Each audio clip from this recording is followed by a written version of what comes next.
طائف کی ان گلیوں میں میرے آقا کریم صلی اللہ علیہ وسلم رنجیدہ حالت میں، زخمی حالت میں یہاں سے گزرے ہوں گے، کیونکہ اس وقت میں طائف کی بالکل اس بستی میں پہنچ گیا ہوں جو وہ گھر تھی جہاں آقا کریم صلی اللہ علیہ وسلم کے اوپر سخت ترین دن گزرا۔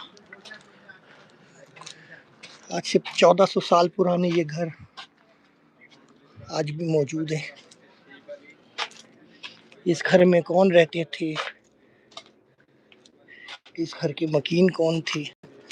یہ تو خیر ایک گلی ہے، اس کے دونوں طرف گھر بنے ہوئے ہیں۔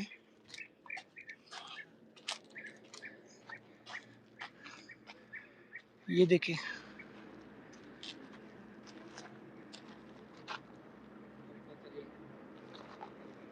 باقی جو علاقہ ہے اس کو لوگوں نے ڈیمولش کر کے اپنے نئے اور جدید گھر بنا لیے، لیکن صرف یہ علاقہ آج بھی اپنی اصلی حالت میں موجود ہے جیسا کہ آقا کریم صلی اللہ علیہ وسلم کے زمانے میں موجود تھا۔ الحمدللہ۔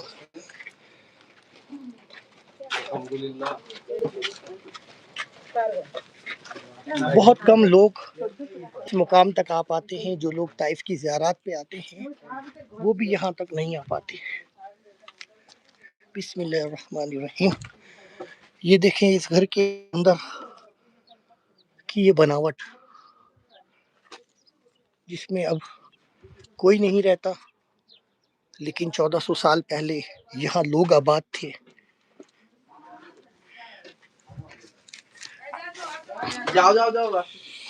اللہ اکبر۔ اللہ تعالی ہمارے پیارے آقا کریم صلی اللہ علیہ وسلم کے اوپر گزری ہوئی طائف کی اس ایک دن کی زندگی کے صدقے سے آقا کریم صلی اللہ علیہ وسلم کی پوری امت کی بخشش و مغفرت فرما دی۔ آمین۔ جس مقام پہ میں آپ لوگوں کو لے کر آیا ہوں، اس جگہ تک زیارات کرانے والے کبھی نہیں لے کر آتے۔ جو لوگ طائف کی زیارت کے لیے لے کر آتے ہیں وہ مسجد القوح یا اس انگور کے باغ سے ان کو زیارات کرا کے لے جاتے ہیں، لیکن جو لوگ ان مقامات سے واقف ہیں صرف وہی اس جگہ تک آتے ہیں۔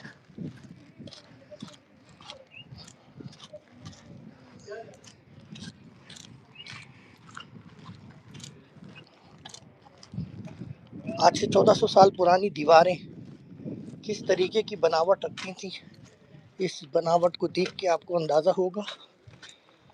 اور اس باغ کے بالکل سامنے ہی وہ مقام ہے جہاں ہمارے پیارے آقا کریم صلی اللہ علیہ وسلم نے کچھ دیر قیام فرمایا تھا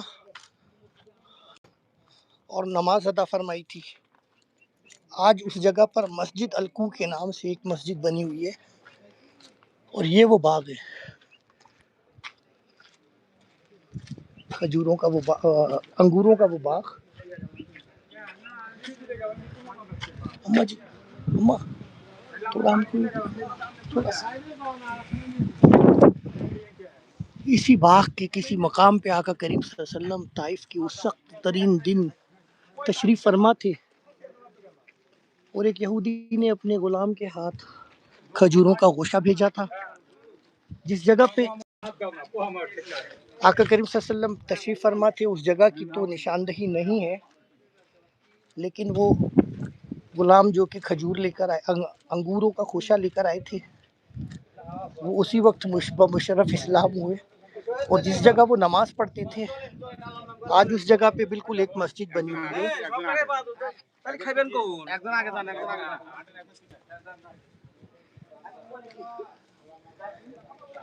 یہ وہ مقام ہے جہاں پر وہ صحابی رسول حضرت عباس رہا کرتے تھے اور نمازیں ادا کرتے تھے۔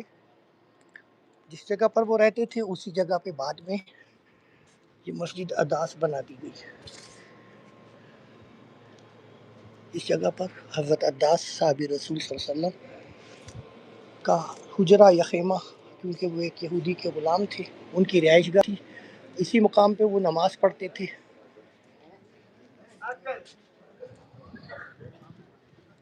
یہ دیکھیں ان دیواروں کی بناوٹ، اور اندر جو ہے نا وہ گھر نظر آ رہے ہیں جنہوں نے آقا کریم صلی اللہ علیہ وسلم کو بلا شبہ دیکھا ہوگا۔ صحابی رسول حضرت عباس رضی اللہ تعالیٰ عنہ یہاں قیام پذیر ہوئے. میں نے اس لائیو میں آپ لوگوں کو جو خاص گھر دکھائے ہیں، طائف کی وہ گلیاں جو دکھائی ہیں، وہ طائف کی زیارت پہ آنے والے لوگ نہیں دیکھ پاتے. جن لوگوں نے میرے ساتھ ابھی جوائن کیا ہے وہ اس لائیو کو شروع سے دیکھیں گے تو ان کو وہ 1400 سال پرانے گھر بھی ملیں گے دیکھنے کے لیے، جو حضرت محمد مصطفیٰ صلی اللہ علیہ وسلم کے زمانے میں موجود تھے. اور یہیں پہ وہ مسجد الکوع کے نام سے مسجد ہے جہاں ہمارے پیارے نبی صلی اللہ علیہ وسلم نے آرام فرمایا تھا، نمازیں ادا فرمائی تھی. تو کسی یہودی نے اوپر سے ایک پتھر پھینکنے کی سازش کی تھی، تو آقا کریم صلی اللہ علیہ وسلم کے اشارے سے وہ پتھر آنے سے پہلے ہی رک گیا تھا. یہاں پر یہ تمام وہ زائرین آئے ہیں جو کہ مکہ مکرمہ میں آئے ہوئے ہوتے ہیں. وہ طائف کی زیارتوں کے لیے جب آتے ہیں تو اس جگہ پر آتے ہیں، لیکن ان بیچاروں کو وہ گھر، وہ گلیاں نہیں دکھائی جاتی، کیونکہ ان گاڑی والوں کو بہت جلدی ہوتی ہے. وہ سامنے سے انگوروں کا باغ دکھاتے ہیں اور اس کے ساتھ ہی جلدی جلدی کر کے انہیں لے جاتی ہیں. اب میں آپ کو وہ مسجد دکھاؤں گا، خاص مسجد.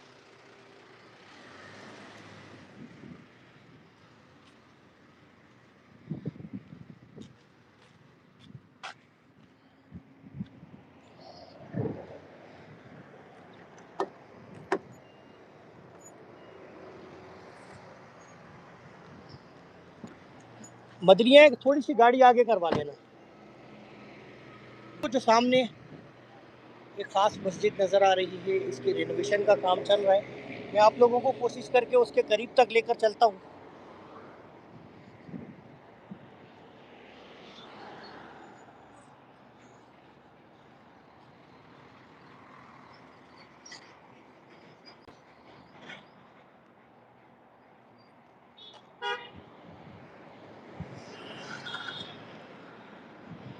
جب ہمارے پیارے نبی صلی اللہ علیہ وسلم اس مقام پر موجود تھے،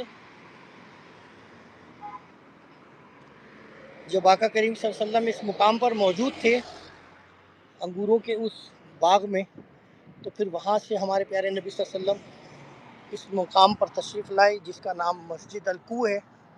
اور پھر وہاں ہمارے پیارے نبی صلی اللہ علیہ وسلم نے کچھ لمحے قیام فرمایا. اس کے بعد نمازیں ادا فرمائیں. نمازیں ادا فرمانے کے بعد آقا کریم صلی اللہ علیہ وسلم نے یہاں پہ طائف والوں کے لیے دعا فرمائی اور فرمایا کہ یا اللہ، دین اسلام پر عمل کرنے والوں میں طائف والوں کو بھی شامل فرما دے. اور اسی مقام پر دو فرشتے نازل ہوئے تھے جو پہاڑوں کے فرشتے تھے، اور انہوں نے کہا کہ یا رسول اللہ، اگر آپ ہمیں حکم دیں تو ان دونوں پہاڑوں کو میں آپس میں ملا دوں. لیکن آقا کریم صلی اللہ علیہ وسلم نے منع فرما دیا تھا کہ یہاں پہ اس مسجد کی توسیع ہو رہی ہے، رینوویشن کا کام چل رہا ہے. جیسا کہ آپ دیکھ رہے ہیں مسجد الکوع، یہ وہ خاص مقام، یہ وہ خاص مسجد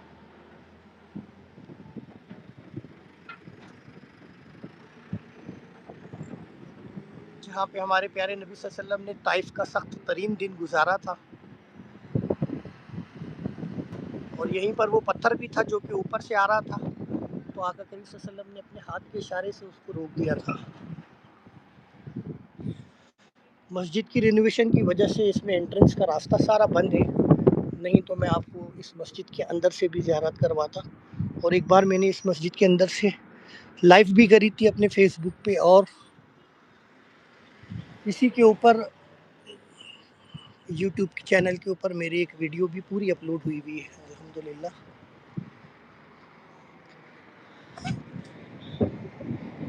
یہ مسجد بالکل اس انگور والے باغ کے بالکل سامنے واقع ہے.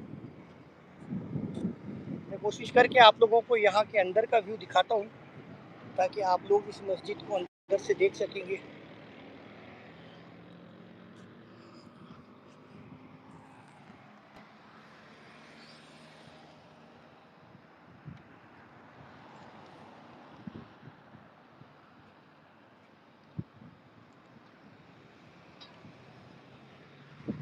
جب اس مسجد کی رینوویشن کمپلیٹ ہو جائے گی اور یہ مسجد عوام الناس کے لیے کھولی جائے گی انشاءاللہ، اس وقت ہم آپ کو دوبارہ اس جگہ سے زیارت کروائیں گے۔ اور یہ جو پیچھے پرانے گھر اس دیوار کے پیچھے نظر آ رہے ہیں، بلا شبہ ان کی تعمیر اور ان کا بناوٹ بتا رہی ہے کہ یہ آج سے 1400 سال پرانے اسی طائف کی بستی سے تعلق رکھتے ہیں جہاں ہمارے پیارے نبی صلی اللہ علیہ وسلم گزرے، جس مقام سے۔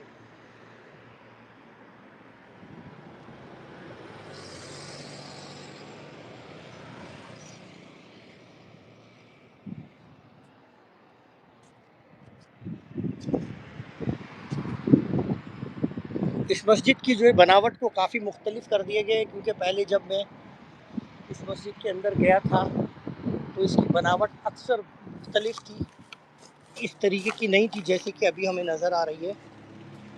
یہاں سے مجھے تھوڑا سا رستہ اندر جانے کا ملا ہے اور ہم کوشش کرتے ہیں کہ یہاں سے آپ لوگوں کو مسجد کی زیارت کرا دیں۔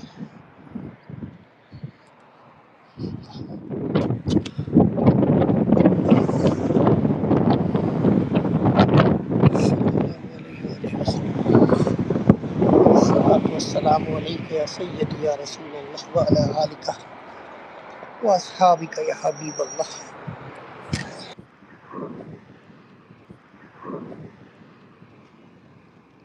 ان میں سے بیشتر لوگ اس خاص مقام تک ہی نہیں پہنچ پاتے۔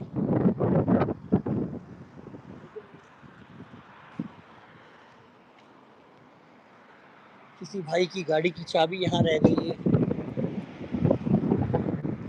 یہ وہ خاص مقام، اور اس مسجد کے ساتھ ہی وہ پتھر تھا جو کہ نیچے کی طرف گر رہا تھا۔ کسی یہودی نے شاید اس کو دھکا دیا تھا آقا کریم صلی اللہ علیہ وسلم کو زخمی کرنے کے لیے، لیکن ہمارے پیارے نبی صلی اللہ علیہ وسلم نے اس کو ہاتھ کے اشارے سے ہی روک دیا تھا۔ پچھلی دفعہ جب میں یہاں آیا تھا تو اس پتھر کے ساتھ میں نے اس کی ویڈیو بنائی تھی پوری باقاعدہ طور پہ۔ ہاں بند ہے بھائی، بند ہے، مسجد بند ہے، مسجد پہ کام چل رہا ہے اس لیے بند ہے، پوری باؤنڈری لگی ہوئی ہے اس لیے بند ہے۔ اب میں اپنے تمام دیکھنے والے بھائی بہنوں سے اجازت چاہتا ہوں، اس خاص مقام سے میری ویڈیو کو ضرور لائک کر دیجئے، شیئر کر دیجئے، اور جن لوگوں نے فالو یا سبسکرائب نہیں کیا ہوا وہ اس نیت سے فالو اور سبسکرائب کر لیں کہ پھر کبھی بھی جب میں ایسے کسی خاص مقام پر جاؤں گا اور اس کی زیارت کراؤں گا تو آپ لوگوں کو بھی اس کی نوٹیفیکیشن ملی، اور آپ اس ویڈیو کو شیئر کریں گے تو بہت سارے ایسے لوگ ہیں جنہوں نے طائف کی اس خاص جگہ کو نہیں دیکھا ہوگا جو میں نے اس ویڈیو میں دکھایا ہے، آج سے 1400 سال پرانے ان گھروں کو، تو وہ لوگ بھی دیکھ سکیں گے۔ جزاک اللہ خیر۔ السلام علیکم ورحمۃ اللہ وبرکاتہ۔ جتنے بھائی بہنوں نے مجھے یہاں کمنٹ کیے ہیں ان سب کو میری طرف سے بہت بہت السلام علیکم، اور انشاءاللہ عز و جل جن لوگوں نے کمنٹ میں دعاؤں کے لیے کہا ہے میں ان کے لیے خصوصی دعا کر دوں گا۔ اللہ تعالیٰ آپ سب پر اپنا خاص فضل و کرم فرمائے۔ انشاءاللہ کل ہمارا عمرے کا ارادہ ہے، اللہ تعالیٰ ہمارے عمرے کو قبول فرمائے اور ہمارے عمرے کی مانگی ہوئی تمام دعاؤں میں آپ لوگوں کو شامل فرمائے۔ آپ لوگ کمنٹ میں آمین لکھ دیجئے۔ السلام علیکم ورحمۃ اللہ وبرکاتہ۔